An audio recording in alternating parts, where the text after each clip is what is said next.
on influencing by example.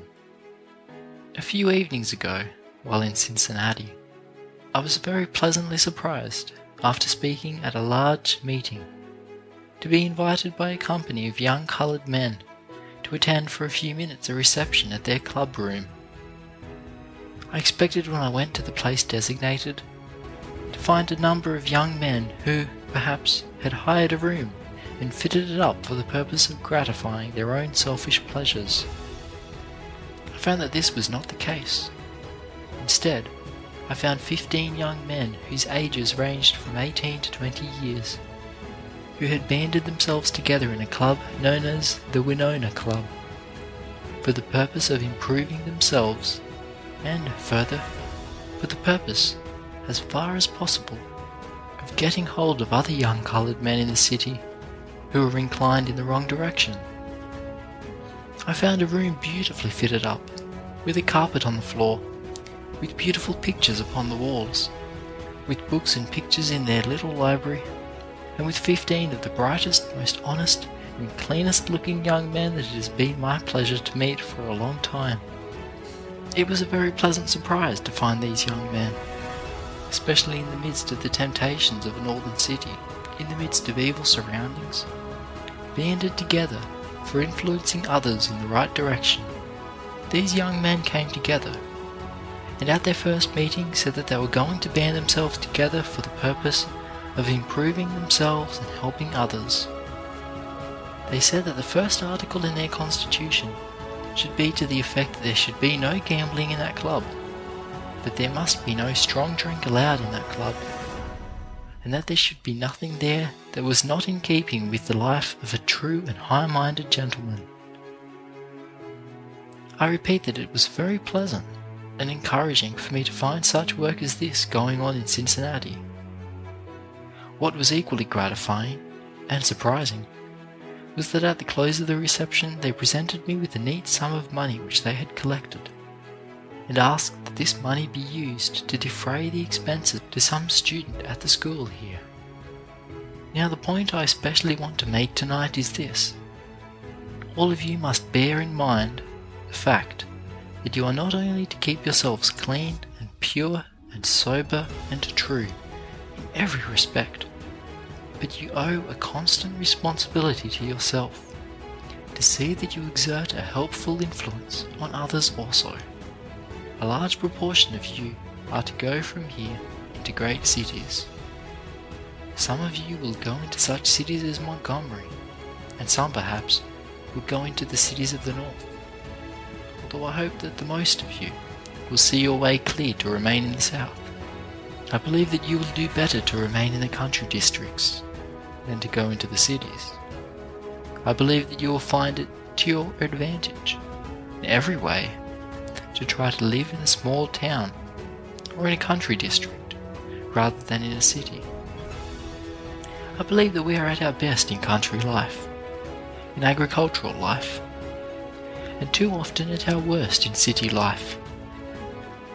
Now when you go out into the world for yourselves, you must remember in the first place that you cannot hold yourselves up unless you keep engaged and out of idleness. No idle person is ever safe, whether he be rich or poor. Make up your minds, whether you are to live in the city or in the country, that you are going to be constantly employed. In a rich and prosperous country like America, there is absolutely no excuse for persons living in idleness. I have little patience with persons who go around whining that they cannot find anything to do. Especially is this true in the South. Where the soil is cheap, there is little or no excuse for any man or woman going about complaining that he or she cannot find work. You cannot set proper examples unless you yourself are constantly employed. See to it then, whether you live in a city, a town, or in a country district, that you are constantly employed when you are not engaged in the proper kind of recreation or in rest.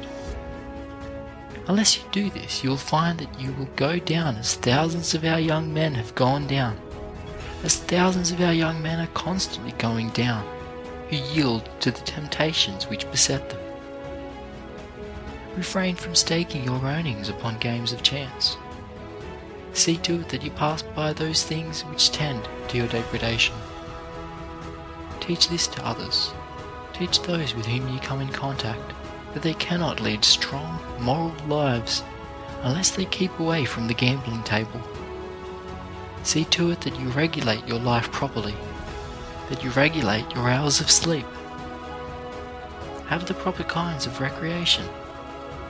Quite a number of our young men in the cities stay up until 12, 1 or 2 o'clock each night.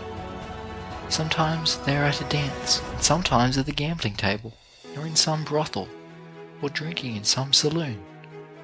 As a result, they go late to their work, and in a short time you hear them complaining about having lost their positions. They will tell you that they have lost their jobs on account of race prejudice, or because their former employers are not going to hire coloured help any longer. But you will find, if you learn the real circumstances, that it is much more likely that they have lost their jobs because they were not punctual, or on account of carelessness. Then too, you will find that you will go down if you yield to the temptation of indulging in strong drink. That is a thing that is carrying a great many of our young men down. I do not say that all of our men are of this class, or that all of them yield to temptations, but I can go into many of the large cities and find just such men as those in Cincinnati to whom I have referred. You cannot hope to succeed if you keep bad company. As far as possible, try to form the habit of spending your nights at home. There is nothing worse for a young man or young woman than to get into the habit of thinking that he or she must spend every night on the street or in some public place. I want you, as you go out from this institution, whether you are graduates or not, whether you have been here 1 year or 4 years, to go out with the idea that you must set a high example for everyone in your community. You must remember that the people are watching you every day. If you yield to the temptation of strong drink or going into bad company, others will do the same thing. They will shape their lives after yours.